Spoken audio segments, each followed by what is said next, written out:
For thousands of years, dogs have been living alongside humans, and sadly, some breeds have faded out of existence. Today, we're here to discuss perhaps one of the most special breeds that most of us have never heard of. A dog that was raised not for its strength, not for its hunting prowess, nor for its courage, but for its prized wool. The Salish wool dogs that were raised like sheep.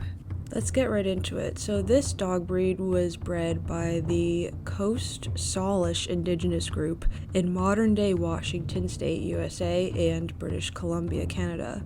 It was a small dog, a Spitz type, typically white or with light brown fur. These dogs were said to be raised in packs of 12 to 20 individuals and were fed a diet of cooked salmon, elk, or certain types of plants in order to keep their pelts shiny and soft, and also to preserve the color. These were kept like livestock, so they were kept on islands or gated caves or in pens, just as you would expect a normal sheep to be. And this wool was used to create very special blankets. Now, these blankets were extremely important to Salish culture.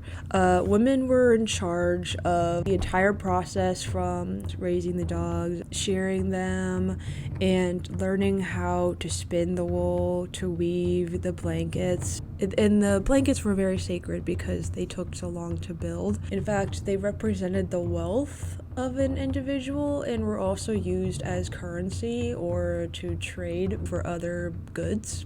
In Salish origin stories, the dog was said to have taught the women how to utilize their wool and to make these blankets. I want to emphasize that the dog's fur was not the only component in this yarn.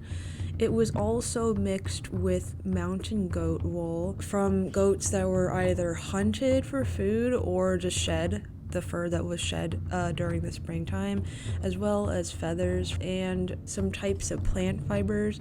And this not only improved the yarn quality, but also allowed to increase the supply of it.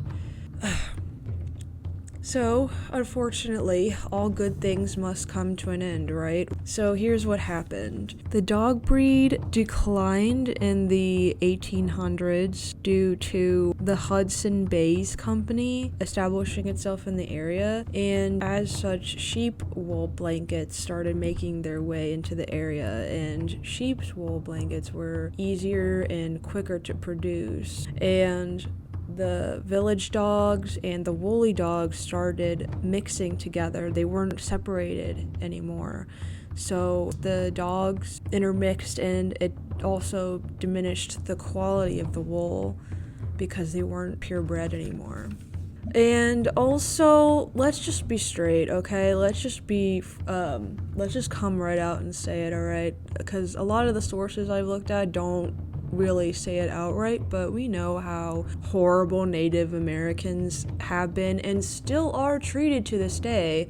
So I'm pretty sure that there's some colonialism in there where they discouraged the dogs from being used for this purpose, and some tensions probably happened where people couldn't raise the dogs like they normally would because of discrimination. So there's not a lot of exactly when the last one died. One source says that the last known individual died around 1940. Can't confirm or deny that. This isn't one of those species that's heavily studied, unfortunately. All proof of their existence seems to have also died with them, unfortunately.